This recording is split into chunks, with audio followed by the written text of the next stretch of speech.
Welcome to GREEDWATCH2018, a Common Writer O's recap podcast. My name's Corey Andrew Dickinson, and I have with me Josh A. Kagan. I'm drinking a pint glass of rosé. And Adam Wasserman.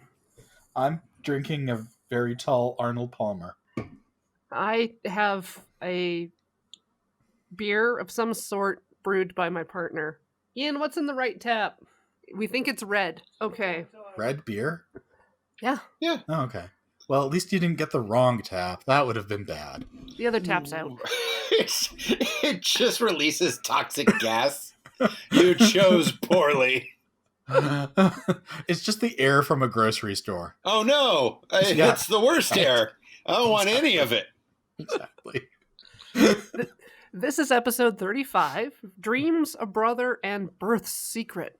Hey, Yeah. that's our Basically. title as well. So we start at an event at Fashion College. Well, no. We eventually get there. We replay the as they do every week. They replay. Here's what happened last week. But they do give a little extra shoe leather to replaying that owl destruction again because it is sweet as shit. Oh yeah, it was very good. Best explosion of the series so far. And then we are at a fashion show. A fashion show featuring bold thighs, ? The exact quote is from one of the judges, "It doesn't matter if the silhouette of the thighs are bold," which is exactly the kind of thing I would write if somebody was like, write somebody who knows about fashion. And I was like, well, I'm certainly not going to do any research. I wonder what sort of thing they would say.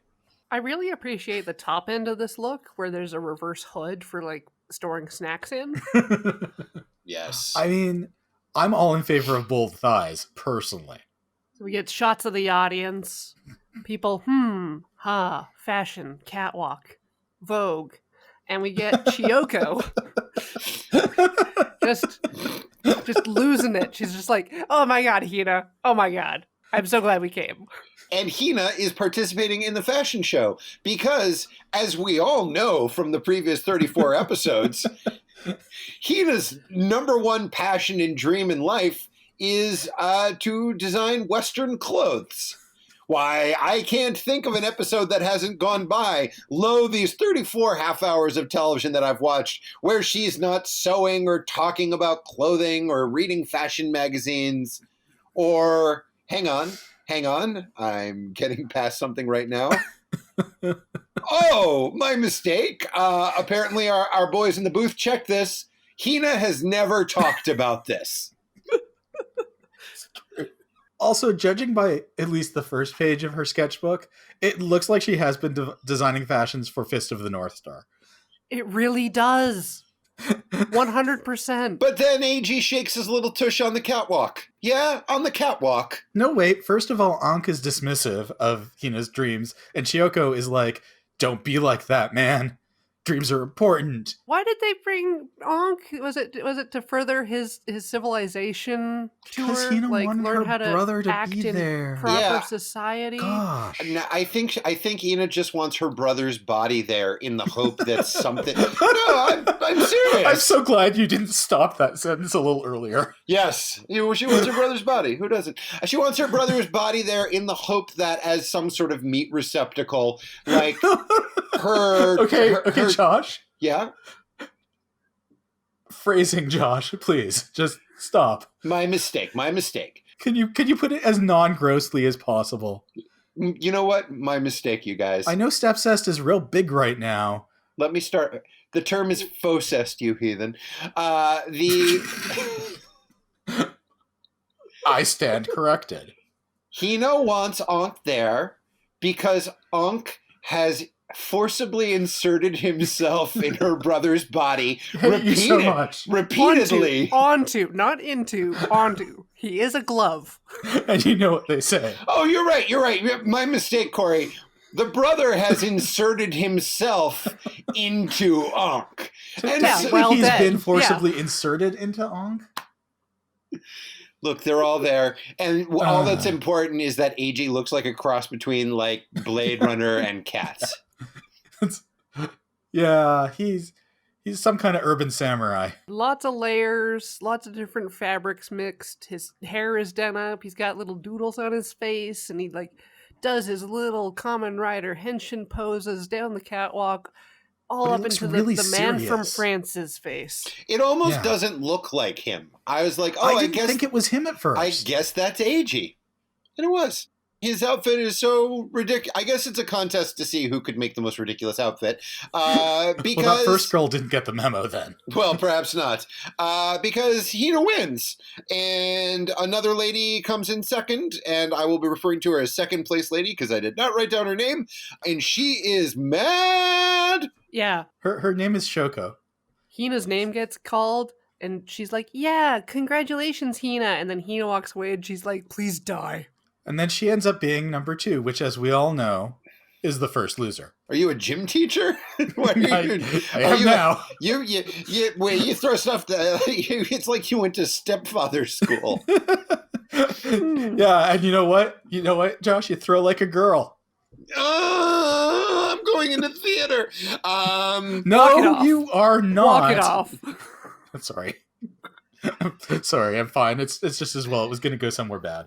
Ankh has a moment. Ankh has a weird Montclair moment. Something weird happens to him because everybody else is like, Hina's great. And then the screen goes all like Max Headroom and Ankh is like, congratulations. And everybody's like, Ankh, did you say something nice? And then it's back to regular screen. And Ankh's like, I don't remember saying anything. Did I say anything? What is a Montclair moment? You know what, buddy? Yeah. I'm going to let you do the Google search for that and really enjoy yourself. All right, I'll be back in a minute. You don't have to do it right. It's the Nope. first time you eat a Montclair. Nope. What's It's I don't just know the what feeling that of is. that. Yep. Montclair. So the big thing that happens here is that Moment. Ankh cries, and maybe it's just the pain of congratulating someone. Oh, it's a Oh, really? cigarette. Yes. Okay. And they were... Josh, and- how old are you? I mean, they're not from 1952. No, Montclair was like, they had, for lack of a better word, these very campy ads where like John Waters types would hold up a cigarette and make an ooh face and be like, I'm having a Montclair moment. And they were very silly and they always made me laugh. Are you sure they're cigarettes and not poppers? Because they sound like poppers. To the best of my knowledge, I am not a tobacco guy, so I don't know. But yeah, maybe it could have been like a stealthy thing. Anyway, Ankh like expresses an emotion, and he feels weird about it because he doesn't remember doing it. Or as Corey theorized, he feels his body is rejecting him having an emotion, so he's like the Fonz when the Fonz tries to apologize. I was rude. Anyway. We follow the story outside. Runner-up, second place, first loser is getting talked to by her father. He's like, you failed. Now, leave school forever. You promised. You're not good enough for school. That's a You bad have to promise to leave. make. And she throws out her loser award. Right in the trash. Slam dunk. 3 points. And by the way, I, as someone who has watched every fucking episode of this series, I found myself thinking, lulled into a false security, oh, well, any minute, some creepy crawly is going to come out of the woodwork and fucking shove a coin in her head, and she's going to make it yummy. That does not. Exactly. That does not happen. It does not happen. Right? What a twist. At this juncture, that does not happen. The problem here is that Shoko made the classic blunder of, somebody who got a little too excited at the track, and she bet on herself to win instead of just place, in which case she would have been fine. That's a little horse racing humor for all of our horse racing fans here at GREEDWATCH2018. Sure. Pray continue. Meanwhile, at the old amphitheater that we all love hanging out at, This amphitheater shows up in a lot of Kamen Rider and Sentai. look, it's just a place. It's just a place to hang out. You go eat chicken by the fountain, and you go talk to your bros at the amphitheater. There's free seating. There's a lot of free seating. Our old buddies Uva and Kazari, they meet up. They're hanging. They're having a convo. Just a very normal conversation where Uva's sitting there and then Kazari attacks him from off Oh, screen. yeah. That's a conversation. And then Kazari's like, "Oh, I want to introduce you to somebody. Look, it's Ankh too." And I was like, "Oh, that's nice." He just realizes Uva hasn't met, and he's just like being friendly. Turns out I was a little optimistic. They fight, and Kazari and Ankh 2 take a core medal from Uva. And Uva's like, I'll go. And then Ankh 2 is like, hey, I don't know where I am. Right? Like, he restored one of his red medals that they recovered from Uva, so maybe that should have fixed him, but nope. Where am I? So, Papa. I'm so alone. Uva is hiding in like an old amphitheater alley. And, when he just pulls out, to kind of comfort himself, pulls out his Mizul and Gamel medals, and he looks at them and he's like, hey, guys. Guys, I had a real rough day today. You like it when I read you my fan fiction, right? Let me just read you a selection here from this one that I've been working on. It's about Picard and Gandalf and their best friends. You got the medals! 1, 2, 3. Today at the Couscousier, the theme is how great Hina is. It's my favorite one so far. Okay, can we talk about Hina's fashion? Because it's a lot, and we've only seen 3 outfits. Because Chiyoko and Hina are both wearing dresses, and Eiji's still in his samurai thing, and there's just like Hina's like fantasy little blue riding hood, and Chiyoko's like the one in the bubble. I don't even know. And the baby with the baboon heart. What? Yeah, like I feel like there's a lot of bold choices being made, a lot of really strong colors. It's weird to mix silks this way, I think. As Timothy Gunn, star of Screen and Fashion, would opine, Hina's offering up a lot of look. Like a lot of look on everybody, and then taken together it's a whole lot of look. Her capsule collection is busy. Also, she has pasted 2 little like crystal pink hearts on her cheek, and it's real cute. Fashion. Turn to the left. Fashion. Turn to the right. Ooh, wah. We are the Goon Squad, and we're coming to town. Greed. Beep, beep. By the way, I guess they had that party for 100 people, and it went great. Oh, presumably. Yeah. No. Yeah, they were just hanging the banners now. The party's later. Oh. No. It went so well that Chiyoko's like, oh, we don't even need a theme this week. We can make it Hina. It's fine. Meanwhile, the party of 100 is for like their beloved uncle's funeral, and they come in. And it's just like, and it's a celebration of Hina. And they're like, we don't know who Hina is, and we miss our grandpa. Well, put these hearts on your Hina face. Misses? What's that? Her brother and seamless and affection from her brother, which she attempts to get from Ankh with predictable results. It's like, hey Ankh, you're possessing my dead brother. Do you have his memories, right? Like we confirmed this when you knew what like an iPhone was. And right before this, we get the sense, or not get the sense, because Ankh is just like, I feel weird and different, and maybe my body is, or this body is, and then Hina cuts him off. So we're getting through puberty. Yes, we're getting the sense that maybe he's having Edwina back in bull feelings with his body. Wait, all of me. Yeah, I was going to say, is that an All of Me reference? It is an All of Me reference. So I guess I am that old. I knew it. I'm 1,000. I mean, I got your reference, so what does that make me? So she's like, hey, can you just check if my brother's proud of me? And Ankh is like, hey, I got a different idea. Go fuck yourself. I'm busy with this ice pop. Oh! And just then Fashion Judge shows up. Hina, please marry me and come to France. He definitely does not say that first part, but it is definitely implied.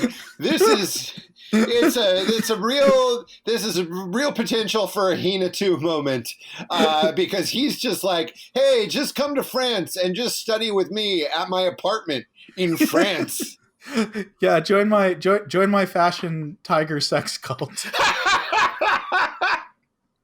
It's totally cool. I am going to change your name, and you are going to have to dress as a tiger. Please call me Doc. And, like, everyone's crowding around her. Like, of course she's going to say yes to this proposal because she's already disclosed that her dream is to go to France. She wants to make Western clothing overseas. Yeah. Like she's always wanted to. But, guys, what about her brother? No. What if she's needed in some nebulous way? So she doesn't know. She doesn't know what to do, and she needs time to think about it. And you can't come back from France. No. If something happens. No, it's one way. That tunnel, the channel. Like your brother comes back to life. Like, what happens if your brother comes back to life? You'll never be able to come back. He'll be like, how dare you not be here when I return to life? You're dead to me. Like I was dead and you ignored me. Does Hina imagine that when she leaves Japan, it's like the Wizard of Oz and she's just like, I can't turn this around. I don't know how it works. Wait, so when she goes to France, is there more color or less? More. It's saturated. It's very okay. It's where her fashion designs fit. Yeah. Got it. Meanwhile, at the dump apartment, trash alley, garbage pile. At trash alley. Please include that in this week's episode title. Meanwhile, at trash alley, Maki's just walking around ruminating about trash like a fucking weirdo. Just like, oh, hello, trash. You represent rejected dreams. And then he finds the exact trophy of the person who was first loser to Hina, and puts a medal into an inanimate object, and a fully formed unicorn fuckbag yummy comes out, and I don't remember this being a thing one can do. This explains how Maki makes his yummies, because you know how we saw him tossing a coin into a candelabra and making a pterodactyl man, right? Oh, that's okay. I guess do all candles turn into pterodactyls? No, okay, so like he made an identical purple man pteranodon that was smooth, right? Can I explain that means this, there was please? 3 total. Can I explain this to you? Is Kazumaki running out of candlesticks? No, Corey. He was making those yummies out of his own desires. That's why the candelabras, because they were his thing, and now he's making them out of somebody else's inanimate object, which is why it's not a pterodactyl anymore. It's but she unicorn. threw it away. When you throw something away, it's not yours anymore. Goodbye, problems. No, it's imbued with her loser essence. It's imbued with her sorrow. Yeah. Okay, and her sorrow is a buff unicorn. Just a real strong unicorn. Exactly. It's just raw punch a van. Because Maki's greed are not based on a specific type of animal like a bug or a bird or whatever. They're mythical creatures except for the pterodactyls, which actually existed. But anyway. Okay, so 50% of the time they're not mythical creatures. Look, they're animals that aren't around anymore at the very least. None of these animals are around. They're all terrifying. Okay, it is a slight leap forward. They're actually owls. It's a slight leap forward, but it is mentioned that this is a unicorn yummy, and therefore it must be from the same place as dinosaurs. Goto does, and we all know figure that from the unicorn song that like dinosaurs and unicorns coexisted. So this checks out. The unicorn song is in Cats and Rats and Elephants? Yep. They don't mention dinosaurs in that song. That's why you'll never see a dinosaur to this very day. Yeah. Don't you remember how it ends? It's things that didn't get on the boat. They don't. But don't you forget my dinosaurs. Yeah. Dinosaurs are dead. Unicorns may or may not have flown off to Never Never Land, depending on which version of the song you listen to. No. They actually just proved it. They proved it recently. There was a study at Columbia, and the unicorns ended up in Never Never Land. Oh, yeah, lovely. Yeah, it was. There's been so much other scientific and medical news that it hasn't really come through yet. But yeah, no. Anyway, what Buff Unicorn does is he materializes people's dreams and rips them in half, and then the people without their dreams walk like they poop themselves. It's true. First, he punches a van and steals a small boy's medal, which he rips in half. from his dreams, from his head. This isn't a small boy. This seems to be teen boy. A teen boy who is obviously training for an Olympics that will never happen now. Once you're out of university, it's like they're all babies. The exact progression is the unicorn grabs you and says, "What is your dream?" Your dream materializes like it was Wonka vision right in front of your head. And then the unicorn grabs it and rips it in half. And then you look like you had the poop pants. Oh, and then the unicorn disses you as he walks away and says, basically, like, have your dreams while you sleep, chuckle fuck. Yeah, he shows up at, like, these two bros doing their acoustic guitar off, and I thought he was going to smash the guitars. Oh, But no, he smashed their If future only. dreams of, like, their platinum albums. yes. And in my estimation, in this case, fine. Tough break, Japanese pollen storm. I'm sorry that it's not gonna work out for you. But maybe you could just leave people alone while they're enjoying their chicken by the fountain. I mean, they had attracted a small crowd of female About two people who I'm going to assume were their girlfriends. Small. Long-suffering, probably.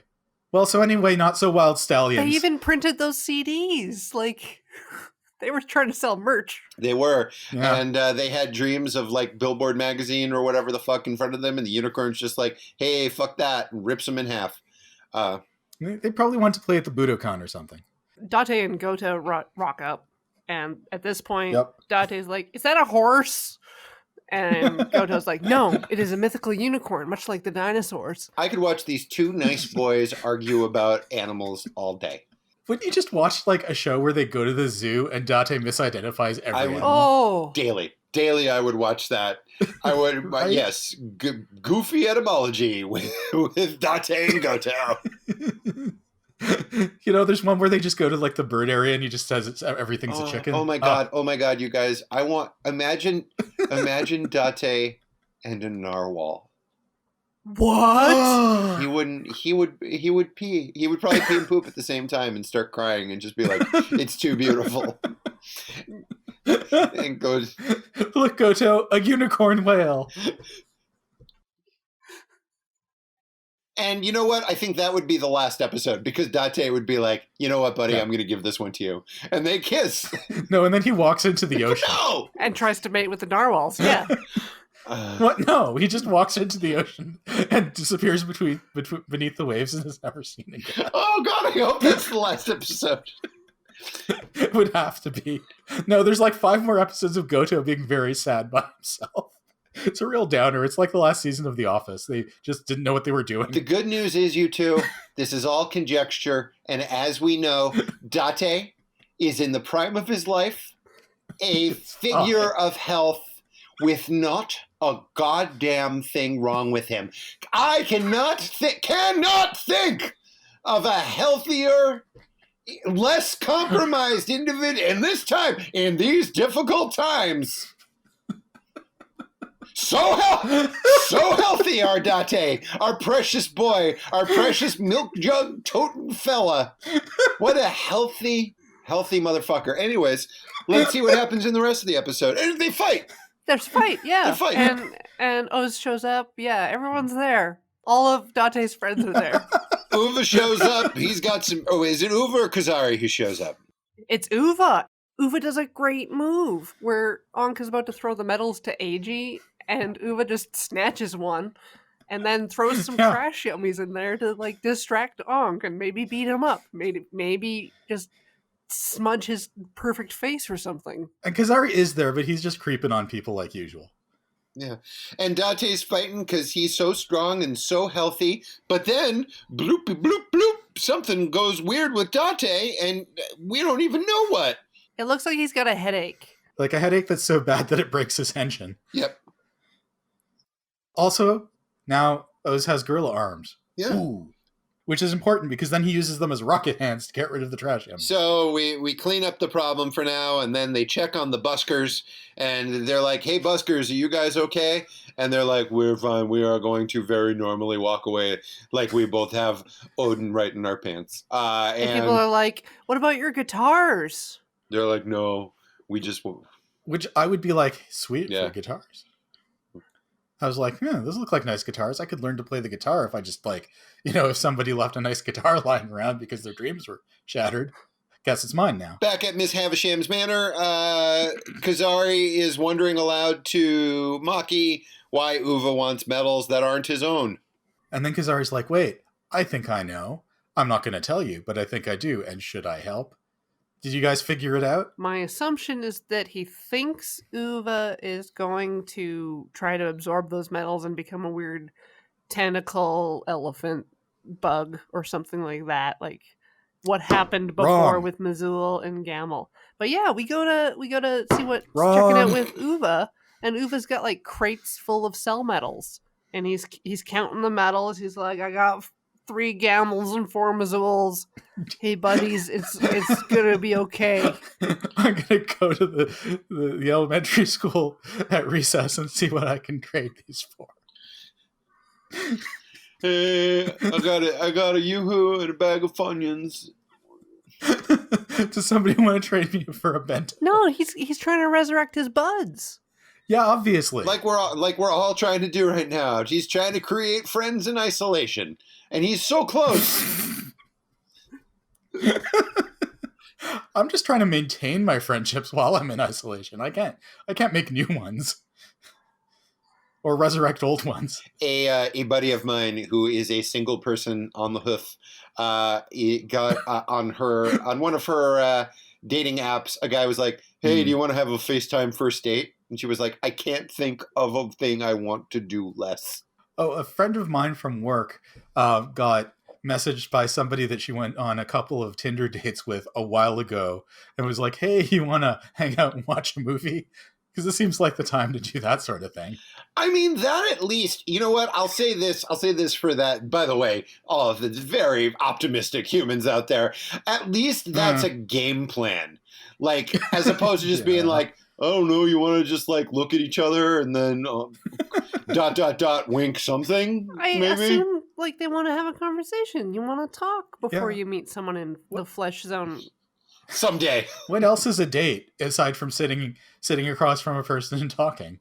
I don't even know. I feel like we have to have a whole 1950s educational. Well, Adam, a date can be many things. Dun, dun, dun, dun, dun. Coronet presents. Oh, don't even start on the ice cream social with me, Joshua. I was going to say maybe a weenie roast. Anyway, Oh, you'd like that. We cut to first place loser, and she's checking her dropout form, make sure she's filled it out correctly so that she can quit school like she promised. And then 2 flappy gabbies just rock up and are like, "Hey, did you hear about Hina? Our hot professor wants her to go to France, just like you wanted to do, but now all your dreams are over."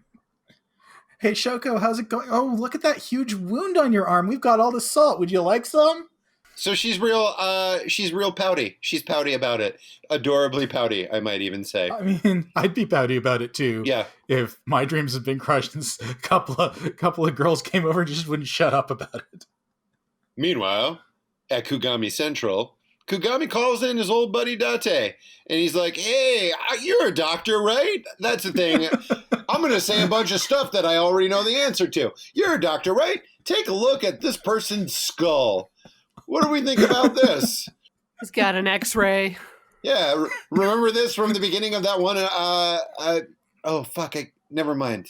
What was that video? The Offspring. The joke didn't work. Sorry. Oh, you talking about the album cover? Yeah, but they make them talk at the beginning of the video. I've not seen any Offspring. Well, that's not true. No, I mean, I meant music videos. Hey, Date, did you ever see The World Is Not Enough? Fine. You remember Christmas Jones? What was up with that? But also, you remember the villain? You remember his very specific problem? Christmas Jones. That was Denise Richards' name. God bless her. And we were supposed to believe she was a scientician. No. Oh no, she was a nuclear physicist, my friend. Oh yeah, she's a scientician. Christmas is coming more than once a year. Okay, but not a good movie. Not a good Bond movie. No, I was good. You know what? It is a good movie, and you're wrong. Oh wait, is that the one that has Michelle Yeoh in it? No, it's the one with the cool boat chase at the beginning. No, that's where you're wrong. And it's got the guy from Train. It's got the guy from Train Spotting. There is no such. Not that guy. The other guy. No, Begbie. Oh, That is cool. Not Renton or Sick Boy or Spud. Rumpelstiltskin. The other guy. There is the worst guy. No such thing as a cool boat chase. Anyways, it was a speedboat. I take it back. It was a speedboat, and it went through regular streets as well as on water, and I just thought it was good. Okay. And I don't even like boat chases. Anyways, he's like, "Hey, take a look at this skull. Something pretty hinky about it." And Date's like, "Yeah, there's a bullet lodged right there. You might even say he's lucky to be alive." This looks very familiar. Wait a second, is this mine, Kogami? You scam! I'd know my skull anywhere. My beautiful, thick skull. Fortunately, thick enough to mostly stop a bullet. Yeah, he's got Homer Simpson disease. Exactly. He's got a bullet lodged right at the back of his skull that at any moment could make him go all floopy flu, which means dead. Is that? And I'm not a doctor. And Date is like, "So am I fired?" And Kugami's like, "Absolutely not. I love your desire. Get out of here, you dying scamp." So we got Goto all lined up in case you take a dirt nap. Don't even worry about it. Yeah, he feels real brave. He was telling me the other day over cake, which is the only thing that anyone eats. By the way, another thing that we've been tracking over 34 episodes, that occasionally when Date, will have feel faint or will have problems or anything. Hang on. Oh, a correction from the boys in the booth again. Date has been the picture of health this entire time until exactly right now.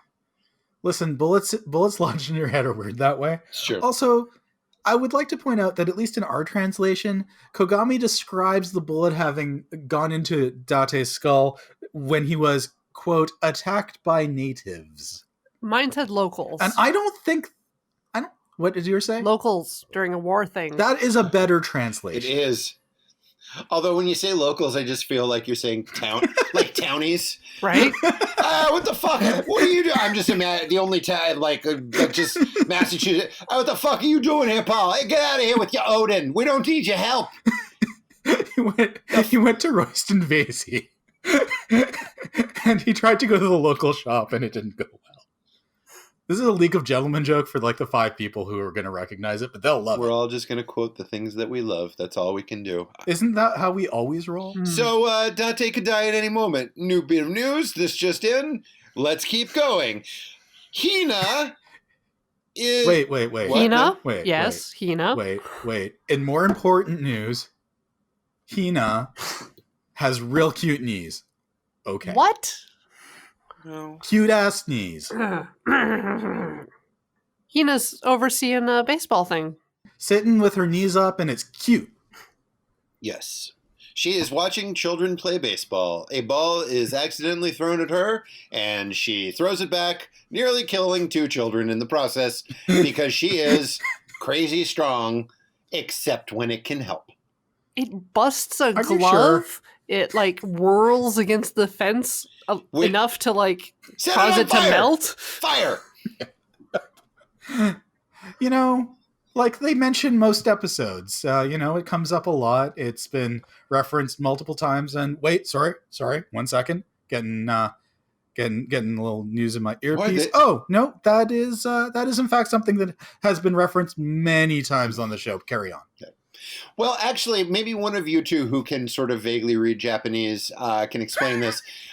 This was one of those moments where there was a scroll at the top of the screen in something in Japanese while Hina was throwing the ball very hard. Did either of you catch that and have any idea what? My assumption was it was reminder, Hina's very strong. It's either a weather or news update or something related to local... Oh, it has nothing to do with anything. No. Yeah, okay. Local station stuff. That's why it's not or translated. Advertisement. Oh, okie doke. Might be reminding you to buy Let's Go Rider Kick on Blu-ray. Oh, I don't know. P.S. my bros. I watched the end of the episode from last week to see that crazy ass thing. There's an app where you can learn the blood type of your favorite common rider. For a while, I don't know, 3 or 4 years or something, when they would do these big movies, they would also promote them online with what they call net movies, which are internet movies. So you could stream them, and they would break them up into like multiple sections that each had like 5 segments each, or 3 segments or whatever. So there would be, a segment where they would do like a 3-minute skit about Kamen Rider like blood types and stuff like that. And, like a Kamen Rider press conference. And it's weird. Okay. They're really weird. Well, and in Japan, blood types are a zodiac metric. Yes, that I was aware of. Good. Anyway, Hina, it was crazy. Hina kills 2 children with a baseball almost, and then her and Eiji just talk about dreams and stuff. And Eiji's like, when I was growing up, I wanted to be a fire truck and a wizard. I didn't write. And he was like, that's amazing. I never heard of a child wanting to be a bunch of different things. I've always wanted to be a fashion designer. Always! Ever since I was born. Yeah. Boy, oh boy, if there's one thing we know about old Nina is that she is just a monster with a needle and thread, a sewing machine. She wants to go to Mood and meet Swatch. And Eiji's like, well, if you want to always be fashion designer, why not go to France with ma'am? And she's like, well, what if my brother something happens? I remember once I was eating toast with him, and he told me that he wanted to smile because I did something good. Yep. Instead of me smiling because he was good, and I just can't do it. Shut up. And we flash back to this very moment where Oni-chan okay. Possibly. You just called him Demon Chan, though. My mistake. What's the proper pronunciation? Oni-chan. Oni-chan. Jeez. Oh, my apologies. Better. To everyone. Everywhere. Her brother is like, you got to remember to always hang on to your dream. And then he pokes her in the forehead and leaves his finger there as if he was like checking her forehead's oil or like testing the sebaciousness of her T-zone. It is a weird touch. Josh? What up? Do you have a younger sister? I do. Oh. Well, okay. I was gonna try to tell all you your ammo. This is completely normal behavior. I guess that's not gonna fly. No, I did not. I was not physically aggressive towards my sister. What my sister's game plan was always to be physically aggressive towards me, and then like whack me or whatever. And then I would be like, "Hey, fucking cut that out!" And I would like try and shove her back, and then she'd be like, "Mom, he hit me," and that was. I would say that was about 90% of my childhood was basically just getting provoked by my sister and then getting yelled at by my mom. Oh, the old switcheroo. It's the old switcheroo. But not in this case. Her brother is just like, I'm going to poke you in the head until you love your dream. Which, by the way, don't do that. I'm going to do that next time I see my sister. I'm just going to poke her straight in the forehead. Be like, hey, you follow your dream. Yeah, boink. Damn it. And Eiji's like, I can babysit your brother while Ank's still possessing him. And then second place girl shows up like fucking Daffy Duck in the Alibaba Bugs cartoon. And she's like, it's mine, you understand? Go, go, go, down, down, down. Mine, mine, mine. I'm rich. I'm a wealthy miser. She is just fucking bouncing off the wall. She's like, you don't want to go? Then I'm going to go. I'm going to go to friends. I'm going to wear a beret and a striped shirt and run around on a bike. Got a loaf of bread. And then the unicorn shows up. Wait. You forgot the most important thing. Is it? I think a lot was covered there.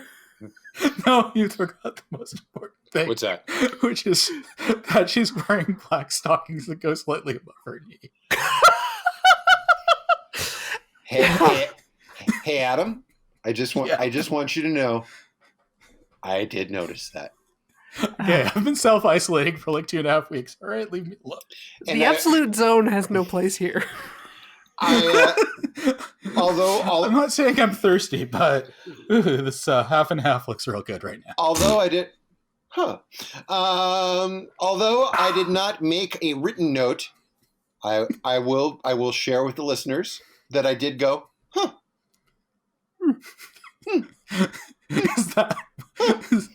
Is that like your equivalent of swing? You know, it was not. It was. We don't Probably have to not. get. We don't have to No. get into the full details, but I was just like, oh, that's nice. Great. Okay. That's great. Hey, at least I'm not the only one. I mean, look, because everybody cares about who I do and don't find attractive, I will say, second place girl, first place in my heart. She's real cute. Oh, She's cute. Wow. well. She's real cute. Well, she's so distracted she's cute. berating Hina for not wanting to go to France that a unicorn sneaks up on her. Like an Yes. entire unicorn man. Unicorn man. And AG's like, look out, unicorn! And he's like, I wish Ankh was here. He's usually here by now. Well, guess I'll just use my human strength. So so again, it wouldn't be great if somebody there who, without Ankh, had the ability to be like super strong and powerful, but I guess not. Hey, spoilers. That does happen later, and it doesn't go well. It doesn't, but should AG's soft pink body be the first line of defense when we have a tank of a human with cute knees? No. Yeah, but she's defending the girl with cute stockings. See, that's my favorite one. she knows that AG's going to turn into an evil dinosaur if things go south. Look, it's fine. It's fine. Date's there. Yay! Well, Ankh shows up and in time for AG to henshin instead of getting murdered. Everyone's buddies show up, and all the buddies show up. And Uva's there too. Yeah, it's all of our friends. And then Date is like, I'm going to take care of this unicorn. But then this little bullet in his head is like, bitch. And he goes zit, zit, zit, and falls over. Yes. Also, AG learns that he can pull out his dinosaur axe without turning into a dinosaur that's going to kill everybody. And he feeds his axe some yummy, yummy cell metals, and it goes gulp. And then he swings it around, and no more trash animals. In the words of Matthew Sweet, he's coming back with his dinosaur axe. Look it up. It's a great joke. Is that from Girlfriend? It I is. don't No, it's know from very many Matthew Sweet songs. It's from Altered Beast. Not as good as Girlfriend, but a great record nonetheless. While Date is distracted by his brain bullet, the unicorn wanders off and is like, oh, there's a person. Hey, what's your dream? What's your dream? So here's the thing: is that they started off like overlooking the children's baseball game, and then they ended up in the forest, and then Hina and First Loser like appear to have like run the wrong direction because they just sort of show up there and they're like, wait, oh no, we should have gone left. It's like a fucking Hanna-Barbera cartoon. Like if you just run long enough, you're back where you started. Yeah. Exactly. It's like, oh no, the map looped around. Well, they're like running away because they see this horrifying unicorn, and then First Loser trips and falls and becomes a victim to the unicorn. They learned how to run from watching AG last episode. Now the unicorn has Hina in his thrall. Actually, that's unfair of me. In their thrall. We don't know how this unicorn is gendered. And a dress appears as if it were being hung on a hanger 1 foot above the line of the camera. Hina gets in the way so that Shoko's dream doesn't get stolen. Yes. And she grabs the unicorn's hand with her strong hands while he's trying to reach out. And he can't do it, but unfortunately he has 2 hands. Yes. So she tried. She gave it a go. She did. But then the unicorn is like, whiz, whiz, whiz. Yes. And a dress appears above her head because that is the visualization of her dream. And she's like, she's fighting it with every atom in her body. She's like, nope, please, come on, don't be a dick. He rips the dress in half. Shush. And you know who hates that? Everybody. No, Ankh's body.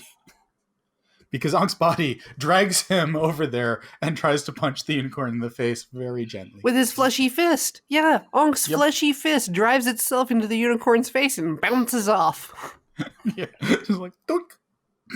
Wow, that did not even occur to me watching it twice that was her brother olive meing his way back to consciousness from the sunken place, but I guess that is exactly what has happened. So now Josh, I beg you to just pick one metaphor, though. I refuse. Yeah, okay.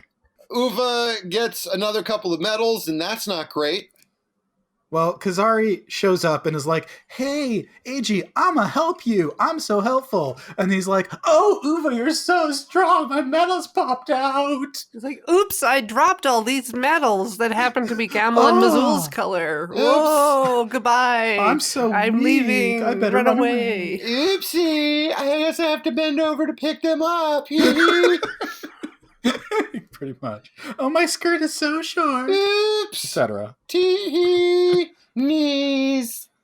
So Ankh, of course, seeing that there's battles afoot, shoots his arm off and like goes to grab them, but Uva's like, get away. And he's like, fine, I guess I'll go back to my stupid body. But wait.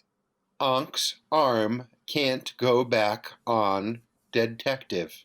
And then Detective opens his eyes and was like, hey, has everything been real weird for about 35 half hours?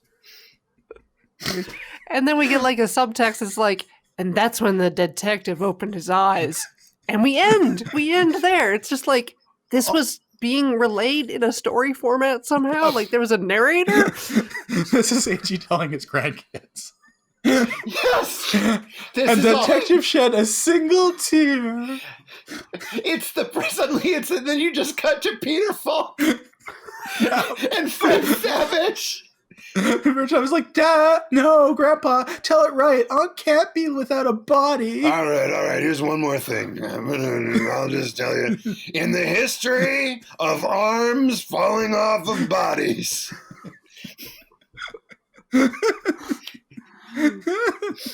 None were more inevitable. Maybe you can read about the knees this time, I guess. You didn't tell me this was going to be a knees book, Grandpa. It's just a magazine called Awesome Knees. After this, we're going to watch a French. We're going to watch a French movie about a girl named Claire.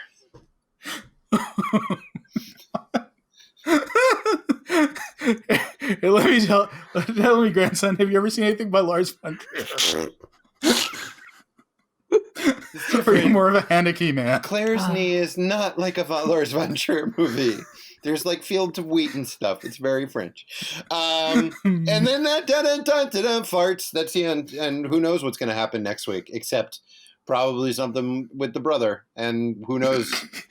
No, they're just going to drop this plot line. God, that would be amazing. It's just going to be a regular. No, it's going to be like the second half of a regular Monster of the Week episode with like a whole subplot and somebody you don't remember who has a problem to deal with. It's going to be real. No, weird. come on. The unicorn escaped, so the unicorn has to explode next episode. And then at the end, the unicorn shows up and explodes out of nowhere. Yeah. Or maybe the unicorn runs into Date and Goto and they come up with some sort of mutually beneficial plan where there are really no strings attached. Wait. Okay, no. How about this? The unicorn runs into Date and Goto. Oh, boy. Okay, no. And the unicorn tries to take their dreams, and it reaches out at the same time, like with the Guitar Boys, and they're both dreaming of each other, and the unicorn thinks that's so cute, he lets them be. Oh, so he doesn't like rip it apart like a body pillow? No, he's like, "Aw, you guys!" And he just puts them back and pats them on the head and goes, Hang on. Hey, Corey, how many body pillows have you ripped apart? Recently? Oh. I mean, that just came to you. Yeah, no, he just rip them apart like a body pillow. That thing that we all rip apart on a week-to-week basis. Listen, they make some pretty cheap body pillows in Japan. I bet. Well, but they do have anime girls on them, so you know. Well, and that's our show, and this is the last episode. I'm so sorry, everybody. What did you think of the episode? I really enjoyed how it brought in Monster of the Week vibes with the ongoing story realness. I was fine with the whole thing. I feel myself much more forgiving and giving towards these episodes because there is an end in sight. Whether it is that we make it to the 48th episode or I die in the parking lot of a hospital sometime in the next 10 weeks. Oh. It's gonna be over. I mean, I know which one I'm voting for. Me too. Oh, don't worry. I'm plumping for episode 48. I've never been more excited to see this thing through. You're plumping? Yeah. What does that mean? I don't know. Are you eating? Are you trying to get fatter so that you can absorb it? What's happening? You know what? I'm going to be perfectly honest. About 62 years ago, I heard Ricky Gervais use that phrase in one of his stupid back when that was the only podcast, and I was like, that's a funny English turn of phrase. And I've never trotted it out until just now. And you're right, everyone. It's weird. Maybe just don't take comedy pointers from Ricky Gervais. You know, at the time he was real funny, and now that is not the case. It did used to be true that he was funny. That podcast was real funny. I'll accept that. Carl Pilkington, real funny. Stephen Merchant, real funny. Merchant, I don't know. Yeah. Whatever. Isn't Stephen Merchant probably maybe still funny? Yeah, probably. He was great in Everyone's a Nazi, but it's cool. What the fuck was that called? Jojo Rabbit. Right? Yeah, that was good. Jojo Jojo, Rabbit. yeah. Yeah. He was very tall. He was exceptionally tall. Yeah, I heard he put on 3 inches for. No, I don't know. That's not how it works. I heard they put him on a stool to make him look taller, is what I heard. Well, and that's our show. Corey, say the things. Thank you all for listening. You can find me on Twitter at Absolar, unless Adam wants to say how the episode felt. Oh yeah, it was fine.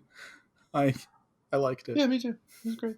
I'm Josh Kagan. You can find me at Josh A. Kagan on Instagram. I'm Adam Wasserman. You can find me on Twitter and Instagram at Gold Sarcasmium, where my sister follows me, so I have to be way more polite. Yeah, if she gets out of line, just poke her in the head and tell her to follow her dreams. That's a good point. Maybe she'll go to France and leave me alone. With Van. Goodbye. Maybe she'll leave her guitar behind.